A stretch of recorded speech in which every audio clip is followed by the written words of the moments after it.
It's just after midnight on Chicago's southeast side. The city's winding down for the night, except on South Avenue M, where a sudden crash shatters the quiet.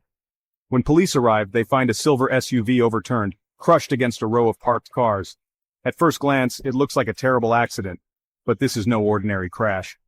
Inside the SUV, a 20-year-old man lies unresponsive, a single gunshot wound to his head. His life, just beginning, now ended in an instant.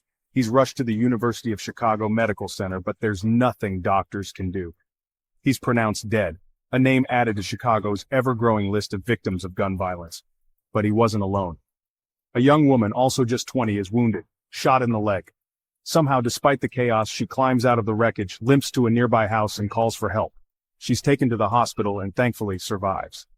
The strength it must have taken to save herself, it's hard to imagine. Police searching the scene recover a weapon. Was it used in the shooting or dropped in the panic? Detectives from the Calumet area now have a mystery on their hands. What brought these two young people to this street at this hour? Was it a random act of violence, a targeted attack, or something even more complicated? So far, the details are few and far between. The investigation is ongoing, but what's clear is this: one life stolen, another forever changed, and a community left reeling once again from violence that feels both sudden and heartbreakingly routine. Stories like this aren't just headlines, they're real people, real families. Every statistic is someone's brother, daughter, friend. If you live in Chicago, you know it's not just numbers, it's neighbors, classmates, co-workers.